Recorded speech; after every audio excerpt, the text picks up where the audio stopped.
Welcome back to the Cardian's YouTube channel. Today we're going to be saying goodbye to this really bad tripod that I've had for a while, and we're going to say hello to this tripod that I'm going to be filming with from now on. So today we're going to be going over how I got here, how I got to start the Cardian. I'm going to be answering a few questions from you guys that you gave me at the end of last year, and a little bit about the Cardian's future and what's going to happen with our relaunch. So stick around and I hope you enjoy the video.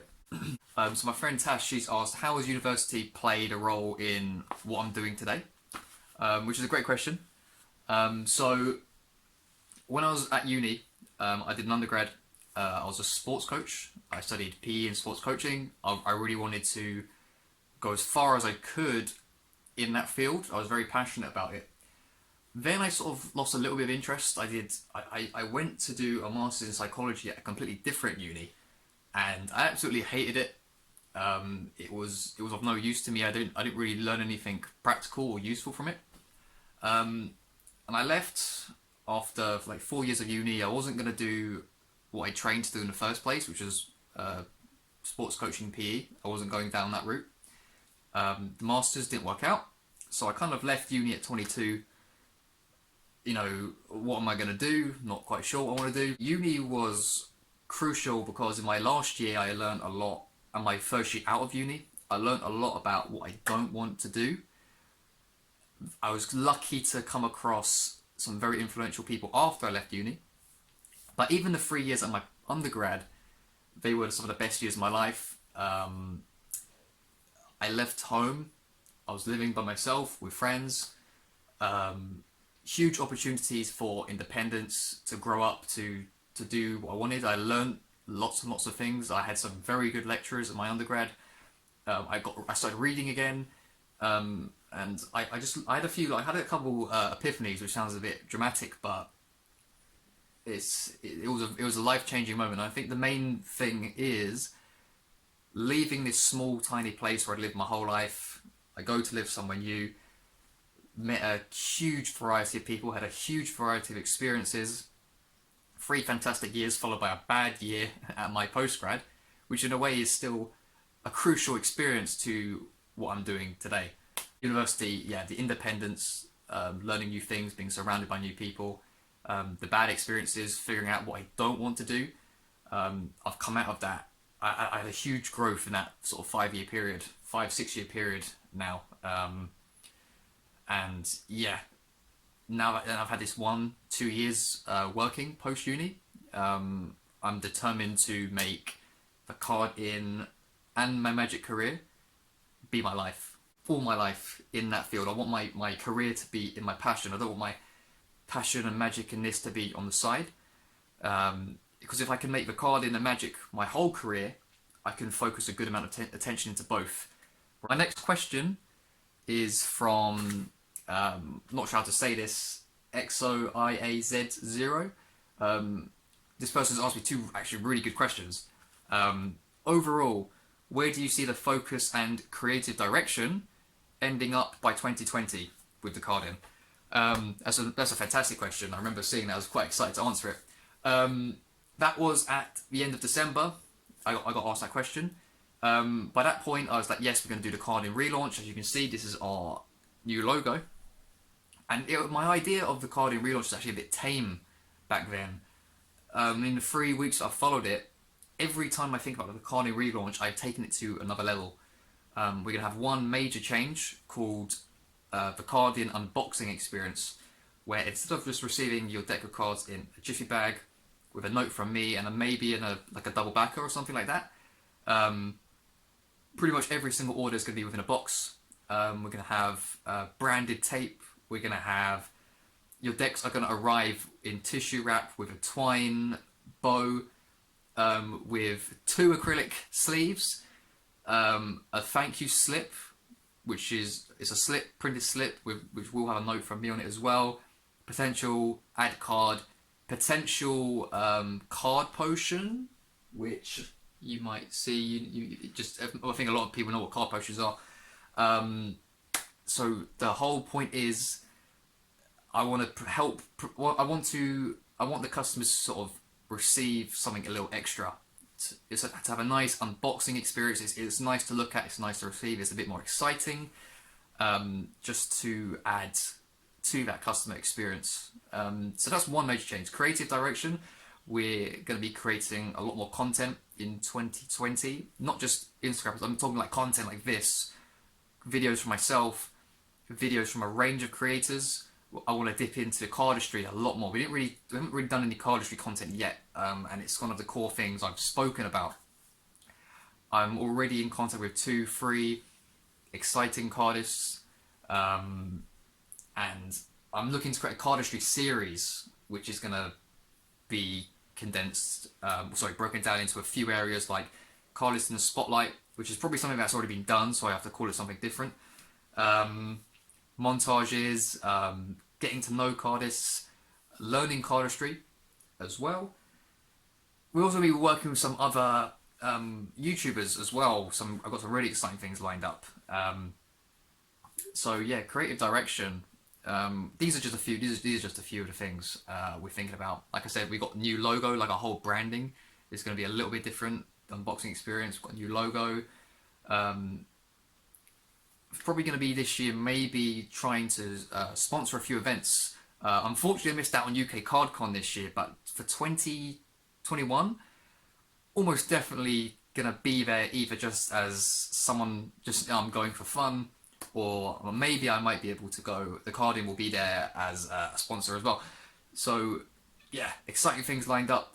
I've been so excited with this whole relaunch thing, and it's just the start of the year. So I'm taking this year very seriously. So hopefully that answers your question. I don't really have a favourite deck of cards because my tastes change a lot. In 2018, Binary by Bocopo. Bocopo, is that the word? That was my favourite deck. I've liked a few David Blaine decks. I like the Black Roses decks. I think recently Ace Fulton's has definitely been my favourite brand. I really liked the Pink edition. I really liked Femme Fatale. But I think this red edition, I really like fallen in love with this back design. Just the back designs and even just the actual cards themselves. Sort of with the court cards, the Arco. I think it's called Arco. That sort of style of cards. So Ace Fulton right now, if I had to use one deck of cards for the entire year, I reckon any of the 4 colours I have of this I'll be using for the year. So they're my favourite. That's my favourite deck at the moment, at least. So Blue Monarch, Josh, thank you for your question. Thank you to everyone for the question so far.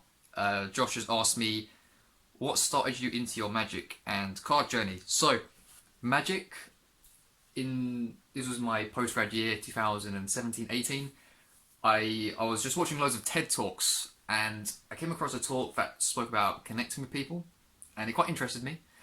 It had magic in the title, and the magician and writer was a guy called Brian Miller, and he spoke about how this whole experience performing magic to people, he did this whole story that involved a trick that helped him connect with a blind man and his wife, and he demonstrated this trick.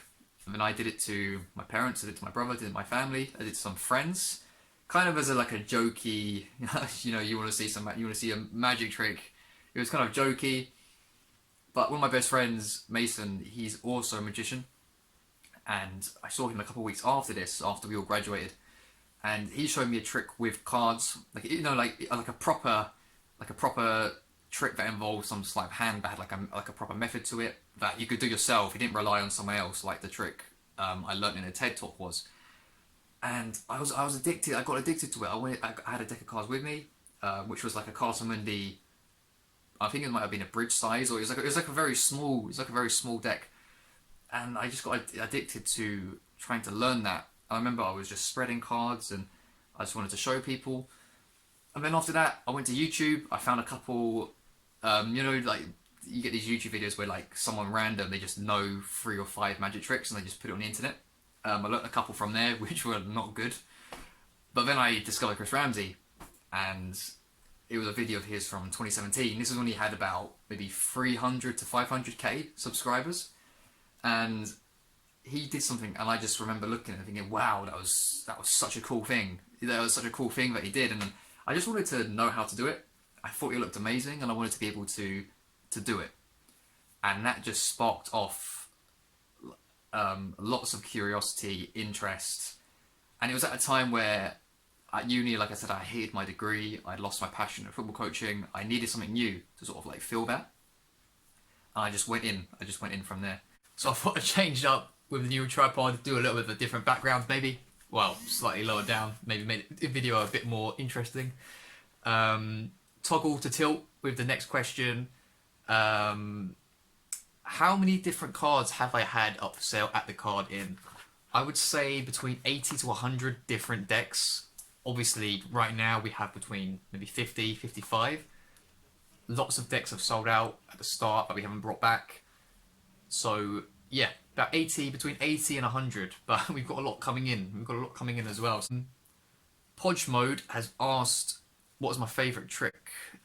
So, in terms of magic tricks, it's one that I've learned recently. It's not one that I'm the best at. But there's a trick by Jason Ladany, who he released this in, I think it's called Confident Deceptions, a DVD book. It's called Arcane Control. And it's basically where a card is selected, it's lost in the deck by the magician, who then shuffles the deck. But the fantastic thing is, the magician can give the deck to the spectator, and they can give it a shuffle themselves. And what happens is the spectator gets to put 2 aces face up wherever they want in the deck. They can put them in the deck. The magician will go through the deck and say, okay, so we've got the ace at around about whatever position this is. 2 aces face up in the deck. I've shuffled it, the spectator shuffled it. But when the magician spreads the deck, the aces that were in different places, they're now in the middle of the deck, and in between the aces is the spectator's card. And which might not sound amazing on description, but what I love about it is that it gives the spectator so much, well, it gives the illusion that the spectator has so much control over it. And how could it possibly, well, first of all, the aces jump, but the card is found even when the spectator will shuffle the deck last. And it gives, it's just such a powerful moment, because really, it's like, when did the magic happen? Because the magician was kind of away from the deck. And obviously, most of my magic involves me having complete control over the deck. But this is the reason why I like Daniel Madison a lot, because a lot of his magic, it appears as though he's not even, he's not even doing anything. It's kind of just like, it just happens. Like, you don't even know when this magic happened. And obviously, for the layperson, this is going to be like even better. So, Arcane Control. Another great trick I like is a trick called Apex Aces. Which is great because, you know, it can involve finding 3 cards for multiple spectators, so always works well. Next question I have, how many decks do I own? Val Magician has asked me this. How many decks do I own? I would imagine definitely over 100 decks by now. I haven't really counted because obviously I bring in new decks to the card in, and some of them I keep, obviously I open them for photography purposes. I'll use some of them myself. It's got to be, I'd imagine maybe 150. Maybe 150, I'm not sure, because I'm starting to collect doubles and triples of certain decks that I really like, so it's getting on a little bit. I'm trying to get rid of some used decks I have though. So V Magic 6 Val, this is a different Val. What is my favourite routine? My favourite routine? Good question. I've in the summer I was unemployed for maybe like a month and a half, and it gave me a lot of time to sort of focus on magic. And this was when I was watching and reading. There was a book and a DVD by Jason Ladany. This was his first one, Confident Deceptions. I think, yeah, Confident Deceptions is the first one. And he had his own version of Ambitious Card, which I really like. Which has sort of like a kicker ending where you don't just get whatever card they name, let's say the 9 of Hearts. You don't just get the 9 of Hearts at the end, you also get the clubs, spades, and diamonds. It's such a great trick. So I like to do that. There's a trick called, I can't remember the name. It's a hard one. So, I mean, something like that. Apex Aces, like I mentioned before, Arcane Control. That would be a great one. I've only done maybe 4 or 5 gigs as a magician my career so far. I've done, and the routines I've typically done has involved ambitious card or card to mouth, uh, two card Monty, David Blaine, maybe by Triumph. That's something I've done a lot. I want to get away from that though because I want to make it a bit more unique. Rather than because I feel like that's quite a classic. That can be quite a classic routine by a magician. So yeah, like I said, I've been sort of slacking on the magic recently. I've been so focused on the card in, but I do want to make magic a large part of my career. So hopefully in 2020, I'll be getting learning some new material and performing some new material. So, and Val again, V Magic 6. Let's ask me who my biggest idol is. So changed a lot down the years. So Muhammad Ali in the background right here. 2015 to 2017, huge influence for me. Huge influence for me. A lot of what he stood for. And following through with that. So things like such as courage, taking risks, the confidence, sort of following people like Muhammad Ali, Bruce Lee. It reinforced a lot of positive. It's a mindset. It's a mindset, and it helped me sort of develop this between the ages of 19 to 21, which is like a really important time when I was at university. So they were huge influences for me. Julian Casablancas of the Strokes. I've always sort of admired him because he has that. Because he's an artist. He's just so much his own person, his own persona, like a character in a way. He's a lead singer of a band called The Strokes, and I'm very inspired by people who are artistic, different. So Julian Casablancas is one of the reasons why I'm inspired a lot by Daniel Madison. Sort of Chris Ramsey a little bit. Chris Ramsey's sort of gone away from magic a bit now, so I don't follow him as much. But Chris Ramsey was another one. You don't associate a magician looking like that or being like that, at least from a stereotypical standpoint. And a recent one, like extremely recent, is Billie Eilish because it's the same thing. It's that whole unique, artistic, self-expressional, sort of rebellious in a way, sort of being different. And again, Daniel Madison, you kind of say that as well, like this rebellious, not wanting to look like a magician, not wanting to sound like a magician, being different. So I get inspired by these people quite a lot. But another one, obviously Gary V. I mentioned Gary V a lot, and it's because Gary V is probably, I don't know anyone who gives advice like Gary V, because you hear these TED Talks and you hear these like books and theories. Gary V, he says exactly what you need to hear, and I feel like it's kind of like he tells you off a little bit as well. So he gives you that kick up the backside. He also gives you the very practical answers, like simply like you need to, is in really breaking down how hard you actually need to work to make a business work. Things like making no excuses, like it's everything is your fault in a way, and if you can take accountability for that, it's going to put you in a position of power, rather than saying if it's someone else's fault, you're taking all the power and responsibility away. So it's kind of like, oh, I can't change it, it's someone else's fault, oh, I'm going to blame this, I'm going to blame that. It's all these, it's this mindset thing again. And listening to these people, Gary Vaynerchuk, Daniel Madison, Vin Yang, who's sort of collaborated with 52 Cards in the past. He's a great speaker, magician. All these people have helped develop a little mindset in me, and they've all been very influential to me, and they've molded me between the ages of 18 to now. I turned 24 a few weeks ago, and they've all been crucial in doing what I'm doing now. The card in, doing something my own, doing something by myself. So those are just some of some really key influences for me in the last 6 years. James Daniels, when did I start the card in? I started the card in on February the 12th, 2019. So it's not even been going for a year yet. I said on February the 12th when I started, I said, I'm going to do it for at least a year and see how it goes. And then it just, as the months go on, because I didn't know if I was a business person, I didn't know if I would enjoy doing this.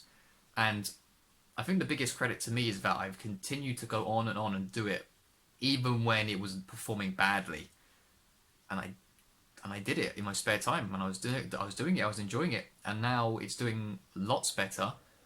Not gonna, it's not necessarily doing good, but it's doing humongously better than before, and I'm loving it. I'm still, and it's just a very exciting thing for me to do in my spare time. There's nothing I don't really enjoy about it. Obviously, maybe going to the post office quite a lot gets a bit tedious, but I love doing it, and I have no intentions to stop. I want to grow it. I want it to be, and like I said, I want it to be a huge part of my life. So, um, somebody called underscore tracks H. Do I have a girlfriend? No, I don't. I'm from London slash Kent, which is somewhere in the UK. I'm kind of bang in the middle of those two, and I turned 24 a few weeks ago. Also, the same person that asked, how did I start thinking about a card business? So it's kind of like what I said before with the whole Gary Vee thing. I was just thinking of making some extra money. I had no idea what I wanted to do a year and a half ago at 22. I had no idea. So I started selling on eBay. Then I created an actual store. I've kind of challenged myself to think maybe I actually can be a businessman. Maybe I can. Maybe I have got some entrepreneurial tendencies and some skills. Um, and I think the more I'm doing it, the more confident I'm getting, the more into it I'm getting. So yeah, that's essentially how I got into it. Gary V, Gary Vaynerchuk. You should follow him. Everybody watching this video should follow Gary Vaynerchuk. And my friend from UK, creator of UK CardCon, Chris. This is a good last question to end on. What makes the carding different? What makes the carding special? Now I'm an honest person, and I'm very critical of myself in lots of things I do, so I can perform better. In the carding's first year, there's not much about us that you could say that makes us different. One of the key things is actually the actual community aspect. On social media, at least, I reply to pretty much every comment that I know is genuine. Obviously, on Instagram, you get like bots and things like this. So I respond to pretty much every single comment. I'd say probably 95%. Sometimes I might miss one. DMs is the exact same thing. I respond to almost every single DM. I think with the content, I mean, you see the sort of content we're always putting out content. We're always trying to create something like memes, trying to be fun. I want to obviously be putting out a lot of stuff about products, which I don't want to be doing that too much. That's why we're trying to create a bit more content in 2020. So in the first year, there's not too much that makes us different, but that's where the carding relaunch comes in on February the 12th, 2020. This is where we do start to stand apart from others. Like I said, the carding unboxing experience. This is not something that I don't believe many UK stores are doing. Even other countries, Art of Play, sometimes, the mystery decks, and sometimes they can have really good unboxing experiences. But, there's so many brands out there that just kind of, you have something in this box, plain box, there's not much you kind of get the product. And that was the same with us. A lot of the time it's just a jiffy bag. There's a personal note the vast majority of the time, and a double backer maybe, ad card. This is where the differentiation comes in. We're going to try and provide the best unboxing experience that you can get.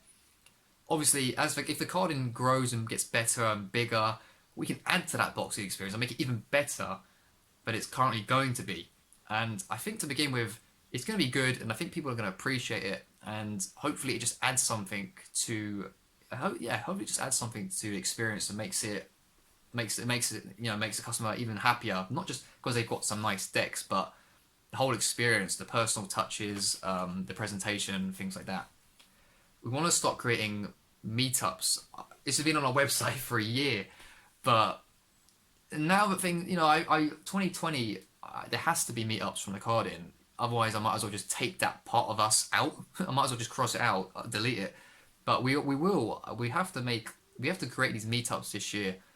and I'm going to try my best to do that. I think that's another differentiation point. Not just a community online, a community in person. You know, I live very close to London. Lots of magicians in London. If we can grow and get bigger, there's always opportunity for other places.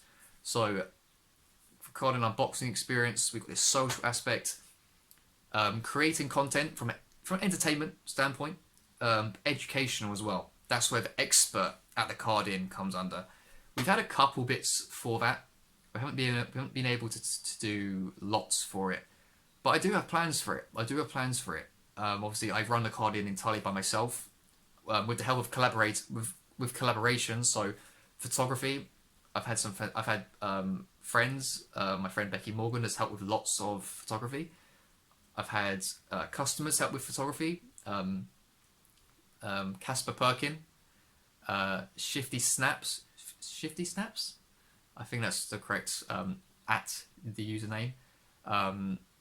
I've had a few others as well, and then I've collaborated with the likes of Stephen Goodwin, Kevin Booth, Daniel Madison on the one occasion. So I've had help in that respect, but just running it myself, that's why some things take a little bit longer than would be ideally if I had a whole team. So to answer your question, 2019 there was not much different about us compared to others, but in 2020 this is when we're going to start to try and do extra things. We're going to try and start making a better experience, build our brand, differentiate, and bring value. So I think I've spoken for enough. This video I'm recording right now, I can see it's coming up to 35 minutes. So I'm going to have to try and cut at least 15 minutes off somehow. So thank you to everybody who submitted their questions at the end of 2019. Hopefully it was of interest, you gained some value from it, gave you something to think about, and hopefully, I hope that everyone is looking really forward to the carding relaunch on February the 12th, because I am. And we're collaborating with some very exciting people, going to have some very good content, and yeah, I hope you guys are really looking forward to the card in unboxing experience. I think it's going to be really good. So thank you all for watching. Thank you for supporting us in 2019 and continuing into 2020. And I'll catch you next time.